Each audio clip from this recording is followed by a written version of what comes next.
তৃণমূল আমলে তো সব থেকে বেশি অসুরক্ষিত তৃণমূল কংগ্রেস। লুটতরাজদের মানে লুটের রাজত্ব, যারা লুট চালান তারা ক্ষমতায় বসেছে। দুর্নীতিগ্রস্তদের এবং দুর্বৃত্তদের বর্তমানে সরকার চলছে।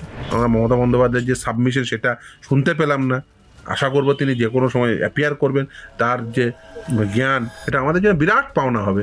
আমাদের সেই পাওনা থেকে উনি আমাদের বঞ্চিত করলেন। আমি চাই যে মমতা ব্যানার্জি সত্যি সত্যিই সাবমিশন করুন। এই রাজ্যে যেমন আর 5 জনের চাকরি পাওয়া থেকে বঞ্চিত হয়, আমরা মানে তার সাবমিশন থেকে বঞ্চিত হই একদম, মানে বিরাট বঞ্চিত বলে বঞ্চিত। শুধু চাইছিলাম যে একবার উনি আদালতে আসুন। মমতা বন্দ্যোপাধ্যায়কে দেখিয়ে কিছু মানুষ তো খায়, তাকে পাম দিতে দিতে ওই জায়গায় নিয়ে গেছে। হ্যাঁ, মমতা বন্দ্যোপাধ্যায়কে বলুন যে উন্নয়নের পাঁচালী তো শোনাচ্ছেন, তো উন্নয়নের পাঁচালী একবার ওই বেকার ছেলেদের শুনিয়ে দেবেন, আর ওই যারা সরকারি কর্মচারী যারা ডিএ পায়নি তাদের একবার শুনিয়ে দেবেন।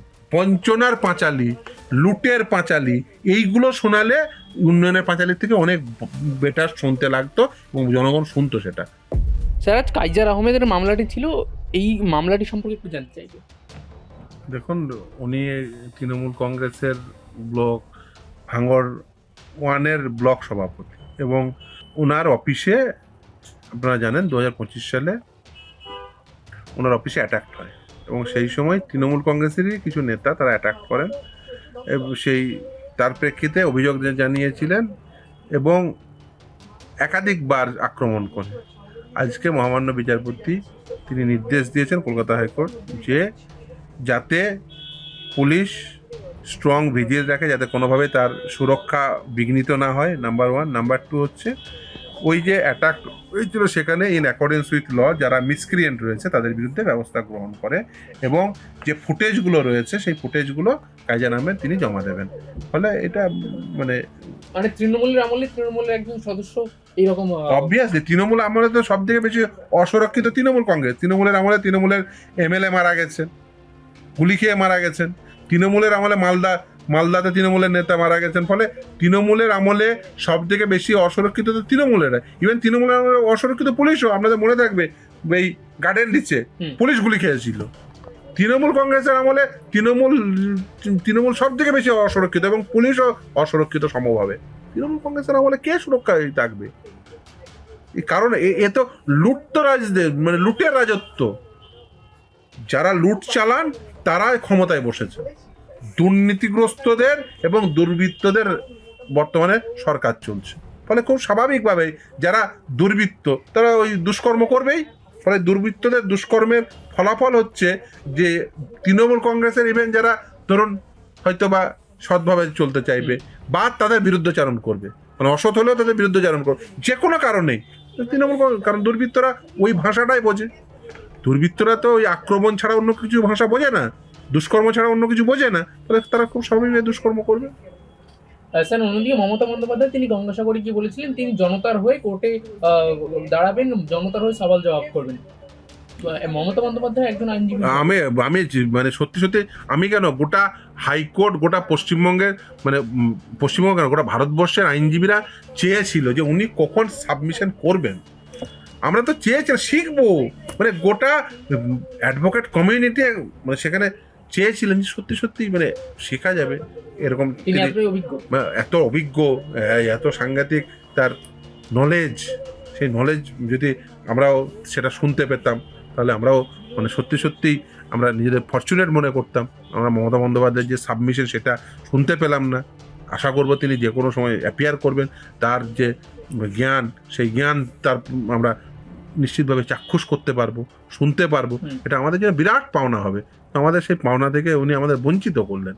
আমি চাই যে মমতা ব্যানার্জি সত্যি সত্যিই সাবমিশন করুন এবং মানে অন্ততপক্ষে এই যে উনি এর আগেও বলেছিলেন, এই শুধু এবার বললেন শুধু তাই নয়, এর আগেও বলেছিলেন তিনি দরকার হলে অ্যাপিয়ার করতে পারেন।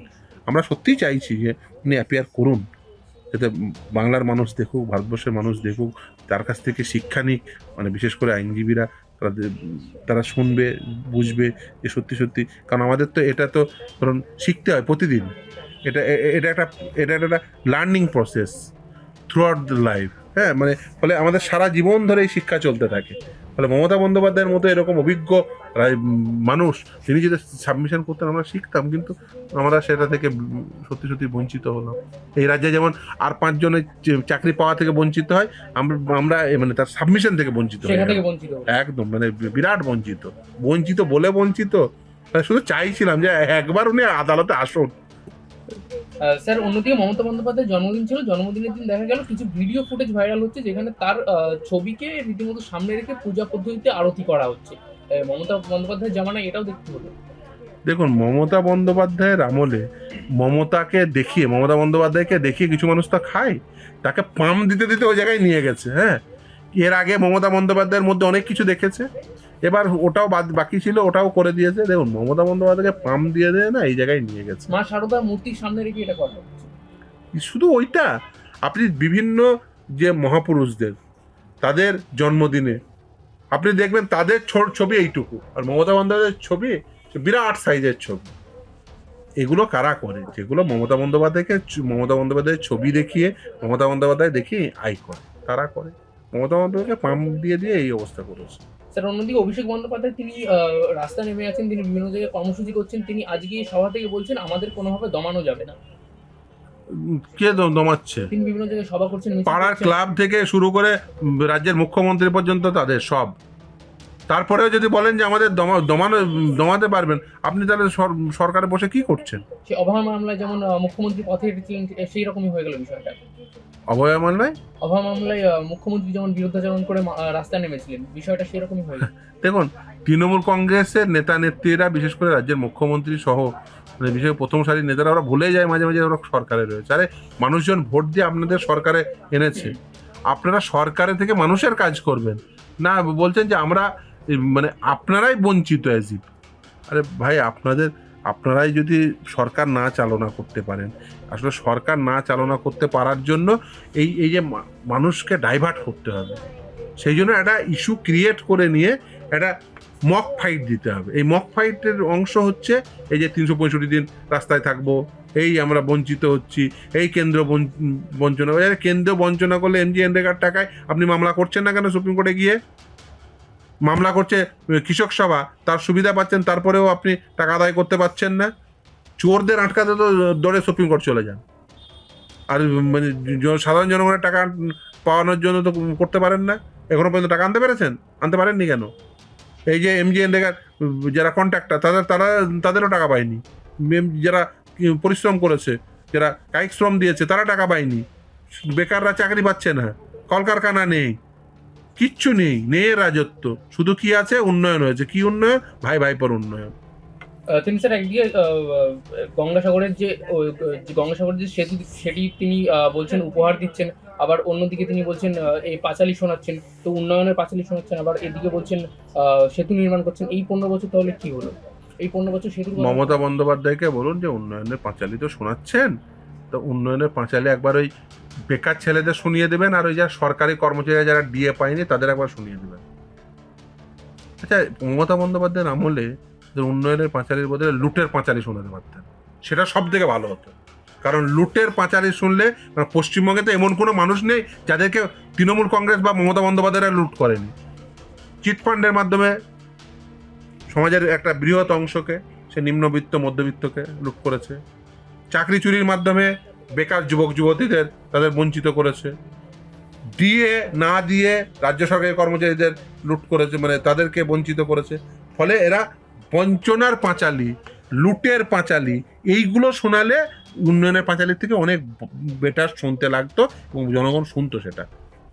ওদের ওই উন্নয়নের পাঁচালী আর জনগণ শুনবে না, এই এখন বুঝতে পেরেছেন বলেই এবার ভুলভাল বকতে শুরু করেছেন। এই তো জানুয়ারি মাস, শীত বাড়ছে, টেম্পারেচার কমছে, এবার টেম্পারেচারটা একটু উঠতে দিন, ফেব্রুয়ারি পর্যন্ত আসতে দিন। ওই মার্চ এপ্রিলের পরে আর কিছু পাঁচালী মানুষ শুধু এবার মানুষের পাঁচালী শুনবেন। স্যার, আরেকটি বিষয় যেটি একদমই আলাদা, প্রশান্ত বর্মন কালীগঞ্জের ভিডিও, তার বিরুদ্ধে যে মামলা ছিল সেটি আজকে সুপ্রিম কোর্টে উঠেছে, কিন্তু তিনি এখনো অধরা। ওয়েস্ট বেঙ্গল পুলিশের কাছে এখনো তার কোনো সন্ধান নেই। পুলিশ কি করে পাবে? এতে দেখুন, প্রশাসনের অংশ এই যে এই পরিমাণ বাড়তে দিয়েছেন, এই তো এই প্রশাসনে এই প্রশান্ত বর্মন সম্পর্কে তো কম অভিযোগ নেই, অনেক অভিযোগ আছে। এই অভিযোগগুলো কি করে, অভিযোগ থাকা সত্ত্বেও তিনি এতদিন কিভাবে বিডিও ছিলেন, কিভাবে তার ট্রান্সফার অর্ডার দিনের দিন ক্যান্সেল হয়ে যেত, এটা সবাই জানে, প্রথমে হোম ডিস্ট্রিক্ট সকলেই জানে। আর ও কি পরিমাণ প্রভাব বিস্তার করেছিল প্রশাসনে, যে কোনো প্রশাসনিক আধিকারিককে একান্তে জিজ্ঞাসা করবেন, বলে দেবে। ওর ট্রেনিং সেন্টারে কি কি হয়েছিল সব বলে দেবে প্রশাসনিক আধিকারিকরা।